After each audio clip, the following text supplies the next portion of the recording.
Bienvenidos a Pulso y Péndulo. Hoy les tenemos preparada una entrevista con el alcalde de Miami, Francis Suárez. En unos minutos vamos a conversar con él sobre Celia Cruz y mucho más sobre el estado de la ciudad de Miami. Además, como lo prometido es deuda, vamos a hablar de otro controversial término, el término americano. Ya se los habíamos prometido en nuestro episodio anterior, así que quédense con nosotros hasta el final. Mi compañero Carlos Curbelo está viajando esta semana, así que hoy me acompaña nuestro muy estimado JP Chávez. JP, ¿cómo estás? Bienvenido nuevamente al programa. Hola Fabi, estoy muy bien y súper embullado para el episodio que tenemos hoy. Muchas gracias por tenerme aquí otra vez. Bueno, full disclosure, les quiero decir que tengo un poquito de gripe, así que si hay un poquito de tos por ahí, no se me asusten, no es COVID. Pero bueno, ahora sí vamos a darle la bienvenida a nuestro invitado de hoy. Se trata de Francis Suárez, es a menudo descrito como un líder dinámico y carismático que siempre busca la manera de crear consenso.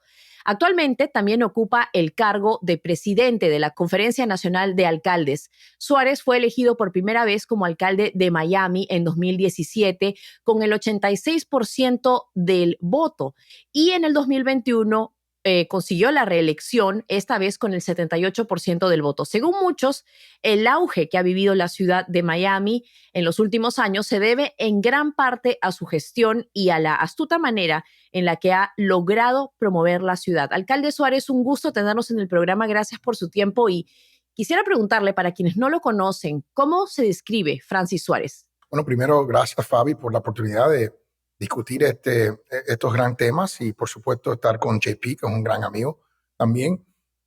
Yo soy una persona que soy hijo de inmigrantes y exiliados a los Estados Unidos. Mis padres vinieron a 12 y 7 años, mi padre a 12, mi madre a 7, exiliado de su país de nacimiento, Cuba, en cual obviamente después de la revolución de Castro, ellos se encontraron en un país inhospitable para el deseo de libertad y el deseo de tener un futuro más lindo y más próspero. Así que ellos vinieron a los Estados Unidos y yo soy el producto de su matrimonio, el primero de 4 hijos, el único varón. Y yo fui electo a la comisión de la ciudad de Miami en el 2009. Y lo interesante es que muchas personas obviamente se enfocan en el hecho de que yo salí electo alcalde por un gran margen, pero mi primera elección fue por un margen muy pequeño, 260 votos. Y yo era una persona desconocido, hijo de un alcalde, que fue el primer alcalde de origen cubano en la historia de la ciudad de Miami. Pero tuve que crear mi propio nombre, mi propio perfil político y tuve que encaramar una montaña de punto de vista de que nadie me conocía, de punto de vista que yo tenía un contrincante bien conocido en esa contienda. Así que tuve el gran privilegio de salir electo en momentos muy difíciles de la ciudad de Miami, en cual estábamos enfrentando un déficit enorme en la bancarrota y a base de nuestras decisiones evitamos la bancarrota y ahora hoy en día nos encontramos en una situación muy saludable desde el punto de vista de las finanzas de la ciudad de Miami y obviamente viendo un crecimiento sin precedente. Bueno, alcalde, le quería preguntar, en los últimos años se ha notado una gran migración hacia Miami, no solo de personas de Latinoamérica, algo que ha estado sucediendo hace décadas. En este caso, Miami ha conseguido muchos nuevos residentes de estados como California, Nueva York, Massachusetts y también muchas empresas tecnológicas y financieras que se han mudado a la ciudad. Algunos se han referido a todo esto, esta dinámica como el Miami Miracle, ¿no? El milagro de Miami. Así que, ¿a qué usted le atribuye todo esto? Bueno, JP, yo atribuyo este movimiento, esta migración a diferentes factores macro. Primero, el hecho de que cambiaron la ley federal de impuestos y Carlos, que no está en el programa hoy con nosotros, fue parte de esa reforma en cual pararon el gobierno federal de subsidiar a los impuestos estatales de diferentes estados en los Estados Unidos que estaban imponiendo impuestos innecesarios. Y el gobierno federal estaba dándole a la persona que vivía en esos estados la habilidad de reducirlo o deducirlo de su monto federal de deuda. Eso creó una situación en cual si tú vives en Nueva York y estás pagando los impuestos más altos de ley, estás pagando 54% de tus ingresos en impuestos. Contrastarlo con la ciudad de Miami, en cual no tenemos impuestos estatales, solo estás pagando 37%. Cuando alguien obviamente hace la matemática, se ve que en algunos casos uno puede comprar una casa simplemente con los ahorros de los impuestos. A eso le sumas el COVID, que obviamente fue una pandemia horrible para nuestro país, pero creó algunas dinámicas que favorecieron a la ciudad de Miami. La primera fue el hecho de que la ciudad de Miami mayormente fue abierto cuando algunas otras ciudades se mantuvieron más cerrados.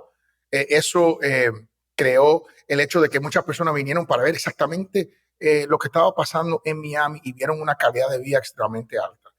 Tercero, el fenómeno de trabajo remoto también le dio a personas la habilidad y en algunos casos personas que nacieron y crecieron en Miami, pero por algunas razones que no se podían encontrar un trabajo aquí en Miami, no estaban viviendo en Miami, regresaron y vieron también que había cambiado mucho la ciudad. Y yo creo que la cuarta dinámica era el hecho de tener un político que estaba invitando a innovadores, a personas que estaban arriesgando capital a su ciudad en vez de empujándolo afuera. Famosamente yo respondí al tweet: ¿qué pasa si nosotros transferimos todo Silicon Valley a Miami? Con la respuesta muy simple: ¿cómo puedo ayudar? Y eso fue una cambio en dinámica de Nueva York, por ejemplo, en cual ganaron el premio de Amazon segundo oficina de despacho con 50,000 trabajos de alto pago, y los rechazaron. Así que el hecho de que la actitud de Miami era completamente diferente, y yo creo que a base del hecho de que nosotros vimos que el comunismo no funciona, y el hecho de crecer el tamaño del gobierno no funciona, y que solo lo que hace es que exprime lo que es la productividad y expulsa a las personas de lugares. Y ese fenómeno lo hemos visto y ha creado lo que yo digo, este movimiento, que es más que un momento, creando la Miami, que para mí es el centro de capital, de agregación de capital, y si Dios quiere, las decisiones de a qué invertir el capital en el mundo. Alcalde, usted menciona esta polémica decisión en la ciudad de Nueva York de rechazar la oferta de la empresa Amazon de crear sus headquarters 2, ¿no? Para explicarle un poco a la audiencia que no sabe mucho de esto, gran parte del rechazo tenía raíz en el hecho del temor de que las alquileres subieran aún más de precio en la ciudad de Nueva York, algo que, como usted sabe, es algo que está ahuyentando a muchos residentes aquí en la Gran Manzana.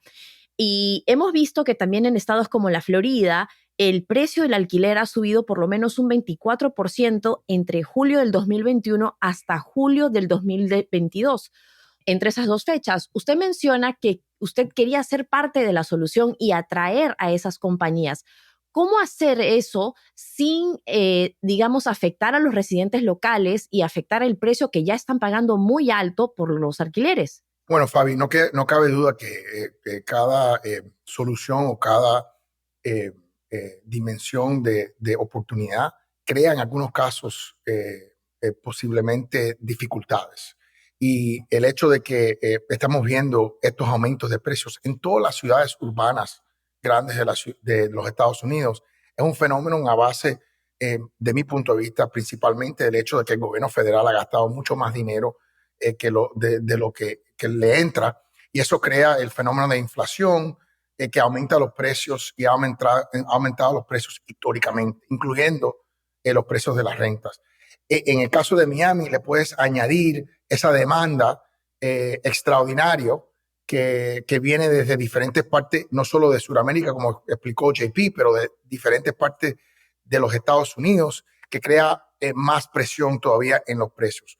Nosotros estamos atacando ese problema en diferentes formas. Primero, estamos tratando de regular y minimizar el tiempo que se requiere en coger un permiso de desarrollar propiedad. Nosotros tenemos 30,000 propiedades residenciales que se van a construir en los próximos 24 meses.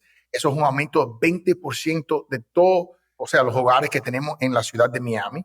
El segundo, estamos utilizando fondos de un bono que aprobaron los votantes para crear $1,000 millones de viviendas asequibles. Hemos visto en 50 millones que hemos invertido de que estamos recibiendo básicamente $20 del sector privado o público por cada $1 que invierte la ciudad de Miami. Así que sabemos que podemos recibir 20 veces más la inversión por cada $1 de inversión. Así que estamos utilizando los fondos que tenemos de $50 millones para crear viviendas asequibles. Así que vamos a continuar con ese proceso. Así que continuamos de diferentes formas. Y tercero, yo creo que es importante notar que Miami es número 1 en la nación para aumento de sueldo. Así que nosotros no solo queremos ayudar en la fórmula de la parte de los gastos, también queremos ayudar en la parte de los ingresos. Alcalde, cambiando el tema un poco aquí, recientemente usted dijo en la cadena de Fox News que está seriamente considerando postularse a la presidencia de los Estados Unidos. Sería algo sin precedentes que llegara un alcalde directamente a la presidencia, y aquí en Pulso y Péndulo vamos a estar muy pendientes de su decisión. Mi pregunta es, ¿cuál es el vacío que nota usted en la política nacional que pudiera llenar? ¿Qué es lo que usted cree que puede aportar en el ámbito nacional? Porque indiscutiblemente hay grandes diferencias entre manejar una ciudad y el país más poderoso del mundo. ¿Qué nos puede contar sobre eso? Bueno, yo creo que primero hay más similaridades que diferencias, tanto como un presupuesto de una familia. Cada gobierno tiene que respetar el hecho que deben de balancear su presupuesto. Pero lo único que yo veo y la razón por la cual yo creo que es posible que hay una dinámica nueva en la política son varios. Pero primero yo creo que en los Estados Unidos debe de estar buscando un líder generacional. Segundo, yo creo que necesitan un líder que ha tenido un récord de logros que se puede utilizar y escalar a nivel nacional. Y eso es algo que tenemos en la ciudad de Miami, reduciendo los impuestos, reduciendo el crimen a tasas más bajas de básicamente los 1960s y aumentando los trabajos de alto pago, que es creando una atmósfera competitiva que no solo se debe de tener en una ciudad, pero se debe de tener en todas las ciudades que componen 85% de la población de los Estados Unidos y 91% de lo que es el Producto Bruto de los Estados Unidos. Así que yo creo que hemos visto muchos primeros en las últimas elecciones. Primer presidente afroamericano, primer presidente muchos años que no era político. Así que yo creo que los Estados Unidos también necesitan y merecen también tener la posibilidad de un presidente hispano. Y yo creo que los dos partidos entienden que la minoría de los hispanos se está creciendo enormemente en los Estados Unidos y hay una batalla entre ambos partidos para ver quién puede capturar la atención de ese grupo de minoridad, en cual yo obviamente puedo conectar si Dios quiere y puedo hablar y entender los diferentes temas de los diferentes grupos hispanos. Así que yo creo que hay diferentes razones por cual una candidatura mía sería diferente, sería un contraste a lo que en este momento le están ofreciendo los candidatos. Y por eso yo lo estoy considerando. Obviamente es una decisión sumamente difícil para una persona. Tiene muchas implicaciones para la familia. Tengo 2 niños, uno de 8, una niña de 4. Estoy casado por 15 años y obviamente es algo que tiene que hacer, que es algo muy intenso, ¿no? Es un trabajo muy intenso, un endeavor muy difícil. Así que para mí estoy rezando mucho, lo estoy pensando, lo estoy analizando con mi equipo para ver si es el momento correcto para avanzar esta candidatura. Alcalde, me imagino que usted hace unos días vio el discurso del Estado de la Unión del presidente Biden y se vivieron muchos momentos de gritos por parte de algunos congresistas de la bancada republicana. Vamos a escuchar parte de este discurso. Instead of making the wealthy pay their fair share, some Republicans want Medicare and Social Security to sunset. I'm not saying it's a majority. Let me give you, anybody who doubts it, contact my office. I'll give you a copy. I'll give you a copy of the proposal. Y bueno, muchos analistas están diciendo que al parecer se ha perdido la cordialidad y de este discurso cuando vemos a muchos congresistas gritándole mentiroso al presidente. Usted hablaba hace un momento de traer unidad, pero yo le quiero preguntar, en este momento de polarización en la política, ¿cree usted que hay espacio para políticos como usted? Y en todo caso, ¿cómo se puede hacer un espacio si es que no lo hay? Bueno, yo espero que sí. Yo salí electo con 85%, 86% del voto popular. Y eso obviamente es un logro en unidad, unir mi ciudad, que son obviamente compuestos de diferentes partidos políticos. Y yo creo que para mí la forma de hacerlo es enfocarse en soluciones, no tanto en una posición política o en una ideología. Así que eso es algo nuevo, una dinámica nueva, que sería nuevo en lo que es la conversación nacional. Pero yo creo que a cierto punto los residentes de este gran país tienen que tomar esa decisión, tienen que decidir qué ellos van a priorizar. Ellos van a priorizar a un candidato con cual ellos están 100% de acuerdo, que posiblemente no puede ganar o no puede unir el país, o van a priorizar un candidato que los representa a ellos mejor, que tiene una visión positiva, que lo puede inspirar. Lo lindo de la democracia es que hay que los residentes mismos son quienes lo escogen y ellos tienen que expresar su prioridad en esa contienda. La razón por la cual yo lo estoy considerando es porque yo creo que yo ofrezco un contraste de lo que le están ofreciendo en este momento a los votantes. Yo creo que ese contraste es poderoso porque le dan a los votantes una opción de cuál manera y con quién ellos quieren enfatizar. ¿Y cuál es su reacción cuando ve que este discurso está lleno de este tipo de gritos? ¿Cuál es su análisis? ¿Qué es lo que cómo usted lo vio? ¿Cómo usted lo percibió? Mi análisis es simple. Mi análisis es que, como yo expliqué, la división es una enfermedad. Y esta enfermedad ha infectado a nuestro país. Y nosotros tenemos que curarnos de esta enfermedad. Y la forma de hacerlo es escoger líderes que no están enfermos. ¿Me entiendes? Y así que para mí, pero también es algo simple de escribir, pero es difícil en acción, ¿no? Porque es una cambio en la dinámica, sin duda.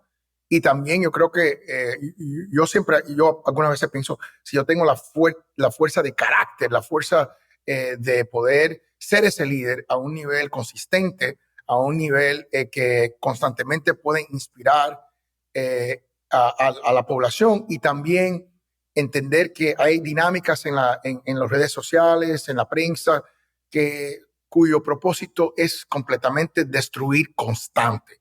Y eso es algo que un político tiene que enfrentar hasta el nivel local, y es parte de tener éxito en comunicar, ¿no? En comunicación, es poder entender esas dinámicas, enfrentarlas y poder convencer, aunque la gente está tratando de confundir el mensaje. Alcalde, ahora para traer un tema que yo encuentro que vamos a estar hablando de él por los próximos años, un tema que Carlos y yo trabajamos cuando estábamos en el Congreso.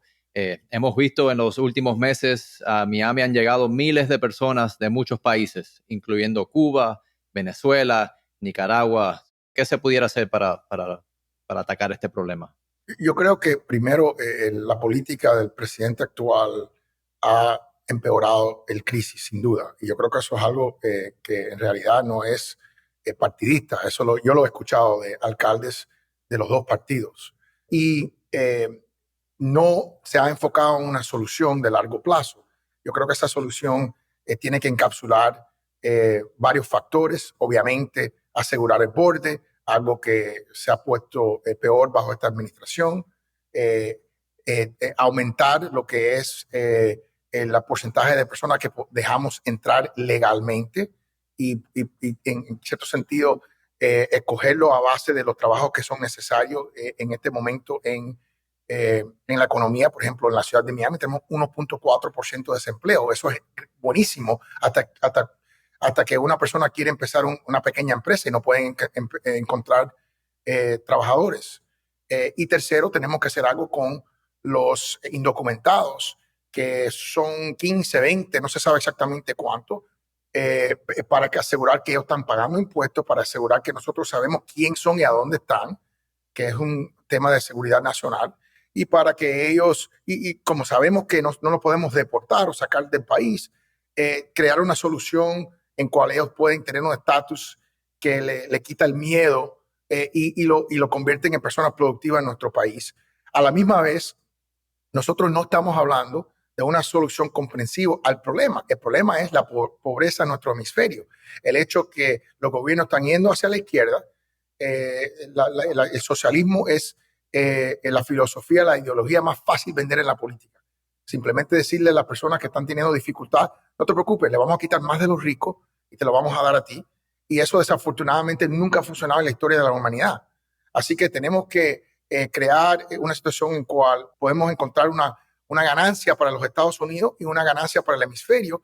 Y una de las soluciones puede ser quitar alguna de la riqueza que le estamos dando a la China, que está infiltrando este hemisferio, y utilizarlo para crear más prosperidad en nuestro hemisferio, que le quita la presión migratoria a los Estados Unidos. Y también puede enfatizar el hecho de reforzar democracias que son fuertes en nuestro hemisferio, algo que nunca lo hemos logrado en mi vida. Alcalde, para cambiar un poco de tema, lo vemos con un fondo espectacular, pareciera una pantalla de computadora, pero es la verdad, es el clima que se vive en la Florida. Y tampoco es un secreto que Miami, uno de los retos más grandes que enfrenta esa ciudad es el cambio climático, un asunto que usted ha priorizado durante su mandato. Y quiero preguntarle, ¿qué tipo de soluciones está tratando de implementar en la ciudad? Javier, hay varios. Primero, nosotros no ignoramos la realidad. El hecho de que los huracanes se están intensificando. Vimos el Ian que destruyó el costo golfo del estado de la Florida. Vimos Dorian un año anterior que destruyó una isla en las Bahamas con categoría 5 vientos y marejada, oleada que vino 15, 20 pies en algunos casos. Así que ese fenómeno es real. Le añades a eso lo que le llaman king tide flooding, que es inundaciones cuando no está lloviendo a base de la posición de la luna, que es 2 veces al año. Y también lo que nosotros le llamamos bombas de lluvia, que es lluvia más intensa y más frecuente en un periodo corto, que es más grande que la capacidad para contenerlo.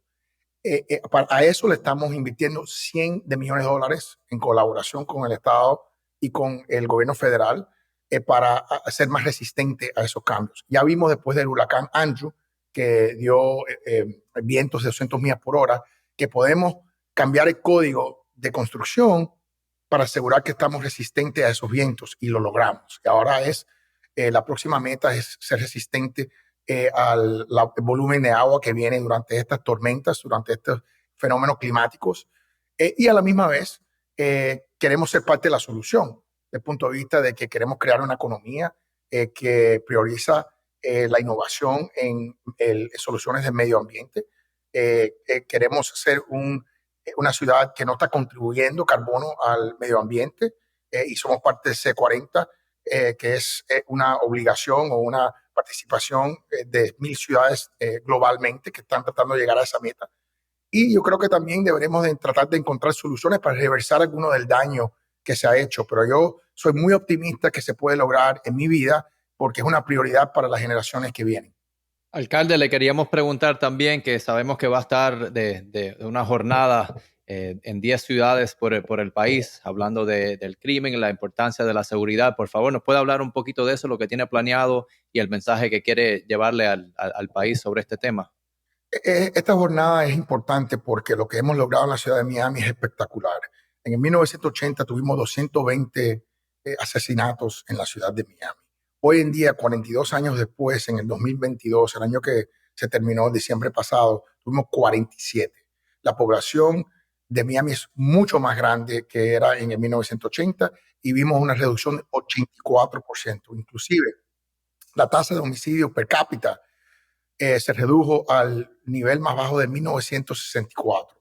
Así que esto es una historia que tenemos que discutir, que se debe de replicar a nivel nacional, y es a base de nuevo, mantener los impuestos bajos para acelerar el crecimiento de la ciudad. Tenemos un desempleo de 1.4% a base de todo el crecimiento, invirtiendo en lo que son los departamentos de policía. Hemos aumentado el presupuesto cada año, aumentando la fuerza laboral de policías, la tecnología que utilizan, y lo hemos apoyado, el trabajo más difícil que hay en este momento en los Estados Unidos, a un nivel de muy pocos incidentes de falta de conducta por parte de los policías, de 330,000 interactuaciones con el público. El año pasado solo tuvieron 237 quejas, menos de un décimo de 1% de todas las interactuaciones. Así que eso es algo que se debe de contar. También somos la ciudad más contenta, la ciudad más saludable de los Estados Unidos. Yo creo que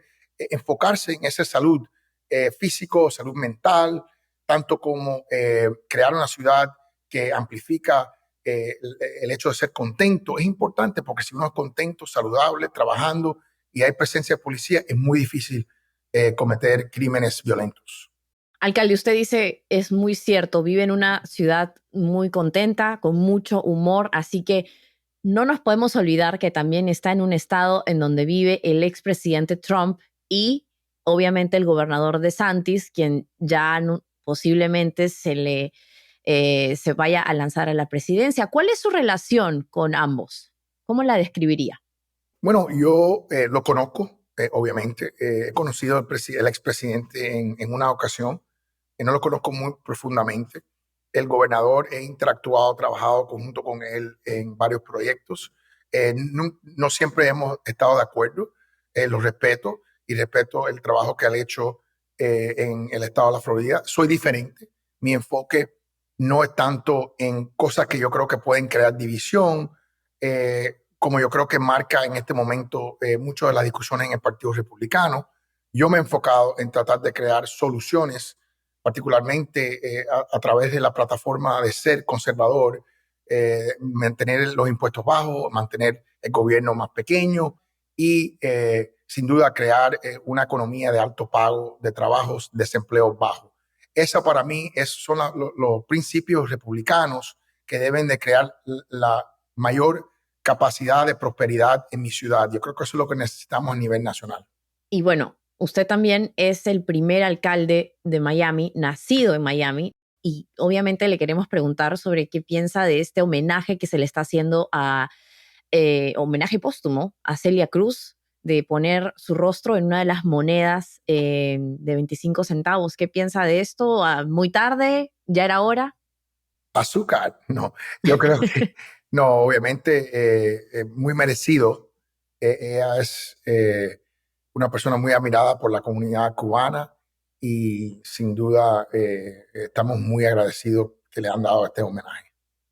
Pues muchísimas gracias, alcalde Francis Suárez de la ciudad de Miami, por contarnos cómo se diferencia un poquito de tantos otros candidatos, de otras personas dentro de su propio partido. Creo que eso es lo que más llama la atención, que incluso muchos demócratas están contentos con usted.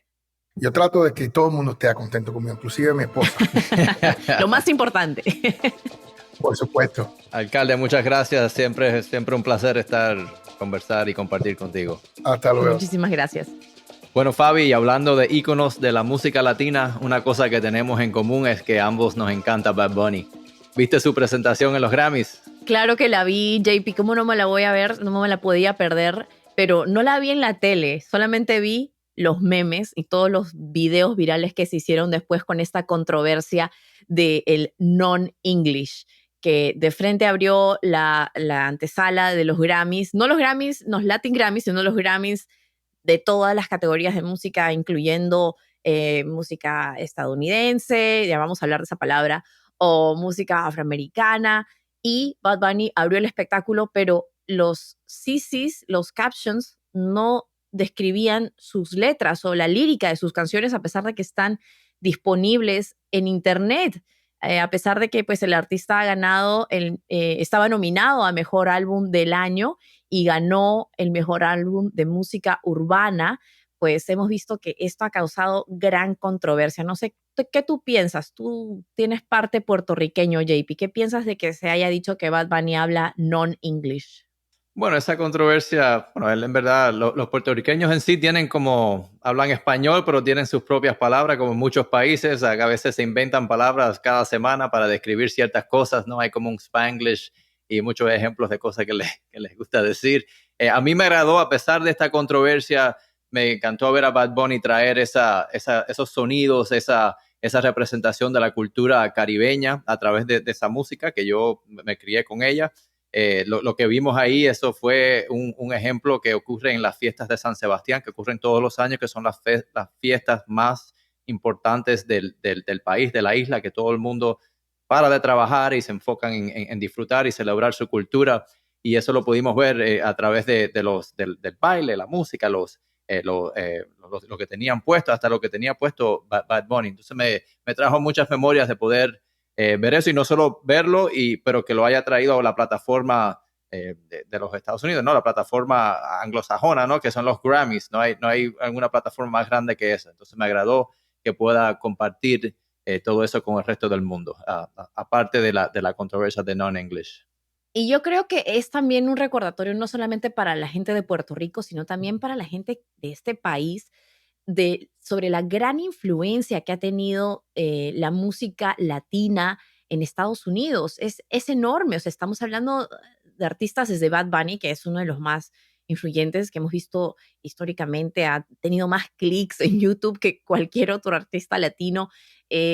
Pitbull, si nos vamos un poquito hacia atrás, Daddy Yankee, o sea, muchos artistas de la isla del encanto que pues han tenido esta gran influencia. Pero yo te digo, yo me preguntaba, ¿quién está a cargo de hacer estos subtítulos, de hacer estos CC o CC, como se le llama, que en lugar de decir, no sé, singing in Spanish o cantando en español, decidieron poner non-English? O sea, ¿por qué crees tú que se define a cualquier cultura que no sea estadounidense como no estadounidense? O sea, se le define por lo que no es en lugar de por definirlo por lo que es, ¿no?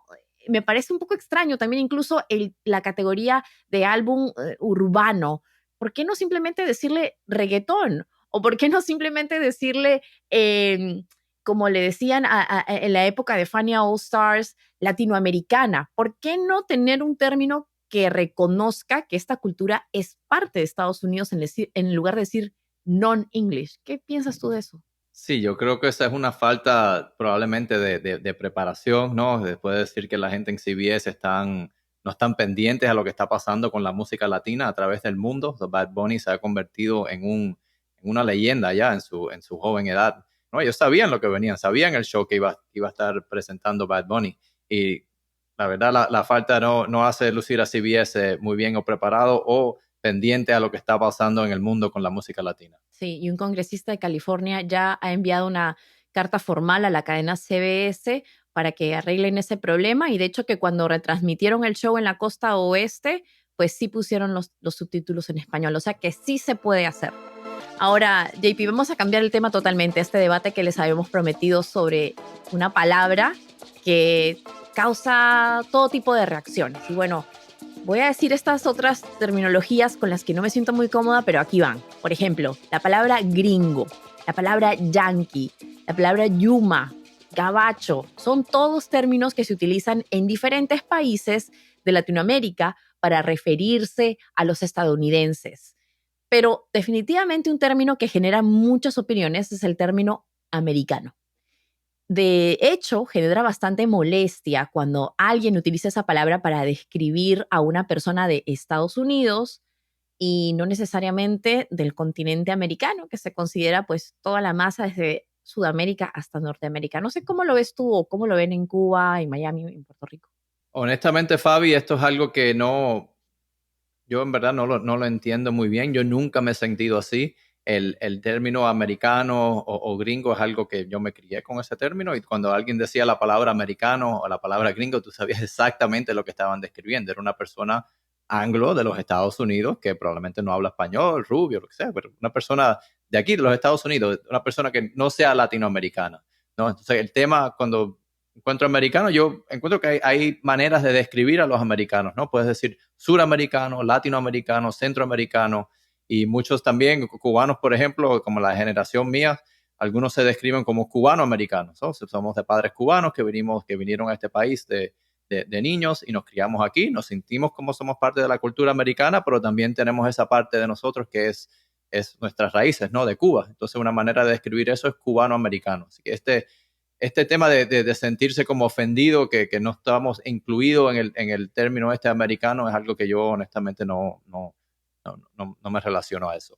No, porque es interesante, porque si vemos históricamente desde dónde salió el término americano, supuestamente lo que dice la historia es que Amerigo Vespucci fue el italiano que fue el primer geógrafo en reconocer a América como un nuevo continente, y de ahí la palabra América fue por primera vez utilizada en el mapa en el año 1538. Entonces, si viajamos en el tiempo, a la gente del Nuevo Mundo se le consideraba como americanos, sin importar si fueras de Estados Unidos, que en ese momento no existía, o de Sudamérica. Y recuerdo mucho ver una serie que es un poquito antigua, es la serie sobre Simón Bolívar, que está en Netflix, la recomiendo, nadie me está pagando para hacer esta recomendación, pero me parece muy interesante porque habla de la historia de Simón Bolívar, y cuando Simón Bolívar viaja a Europa, lo tratan a él como americano y los europeos lo llaman americano. Entonces me hace acordar a que cuando yo estudiaba historia universal en el Perú, también se nos enseñaba que todos los que vivimos en el continente americano somos americanos. Sin embargo, anticipando esta conversación, ayer le preguntaba a unos amigos sobre ese término, ¿no? Y muchos me recordaban que en el Perú también usamos el término americano como reemplazo para el término gringo. Ahora, había mucha gente en esta mesa, quiero darles una idea, había una persona anglosajona nacida aquí, y cuando yo le pregunté qué significa americano para ti, ¿sabes qué me dijo JP? Me hizo reír un poco.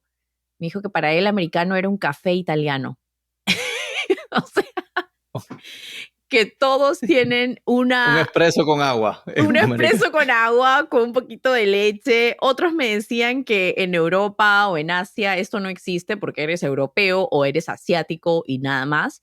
Pero yo creo que sí, hay utilizan mucha manera de calificar a la persona dependiendo de la región, ¿no? Pero algo que para mí personalmente cambió al venir a este país es cuando uno se hace ciudadano americano, entonces uno realmente, ahí es que hay un cambio, ¿no? Porque uno sí se considera americano, yo me considero peruana americana. Entonces te pregunto a ti, ¿qué utilizas? ¿Utilizas americano? ¿Utilizas cubano? ¿O qué es esto de la palabra yuma? Cuéntame.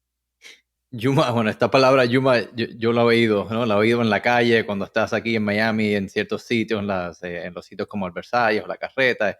A veces oyes ese término. Honestamente, yo nunca lo había usado y les confieso que en verdad no sabía lo que significaba, ¿no? Pero ahora ¿no? Aprendí, ¿no?